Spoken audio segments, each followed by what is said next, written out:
1894 முதல் சீன ஜப்பான் போர் தொடங்கியது.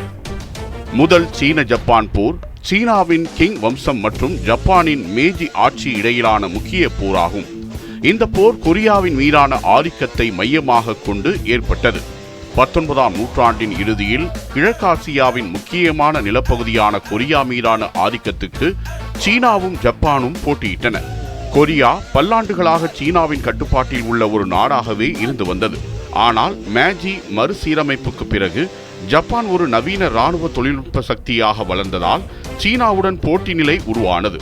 இந்த சூழலில் 1894 கொரியாவின் உள்நாட்டு கிளர்ச்சியான டுங்ஹாக் புரட்சி வெடித்தது.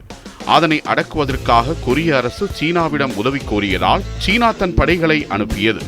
ஆனால் இது 1885ஆம் ஆண்டில் செய்து கொள்ளப்பட்ட சீனா ஜப்பான் உடன்படிக்கையை மீறிய நடவடிக்கையானது.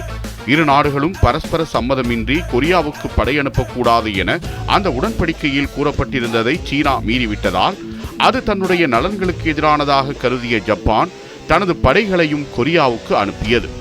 Battle of Seonghwan, battle of பியோங் யாங் போன்ற முக்கிய போர்களில் ஜப்பான் வெற்றி பெற்றது. Battle of the Yalu river என்னும் யாலு நதி கடற்போரில் சீனாவின் பேயாங் கடற்படையை ஜப்பானின் கடற்படை முற்றிலும் அழித்தது. ஜப்பான் சீனாவின் நிலப்பகுதிகளுக்குள் நுழைந்து மஞ்சூரியா மற்றும் லியவுடோங் தீபகற்பத்தை கைப்பற்றியது.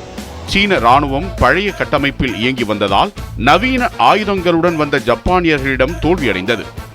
1895 ஷிமோனோசெக்கி உடன்படிக்கையின் மூலம் சீனா தோல்வியை ஏற்று கொரியாவின் சுதந்திரத்தை அங்கீகரித்தது. தைவான், லியாவுடோங் தீபகற்பம் ஆகியவற்றை ஜப்பானுக்கு விட்டுக் கொடுத்ததுடன் பெரும் தொகையை நஷ்ட ஈடாகவும் தர வேண்டிய நிலை ஏற்பட்டது. இப்போரின் மூலம் சீனாவின் கிங் வம்சத்தின் பலவீனம் வெளிப்பட்டது. இது அதன் வீழ்ச்சிக்கு வழிவகுத்தது. ஜப்பான் கிழக்காசியாவின் முன்னணி இராணுவ சக்தியாக மாறியது.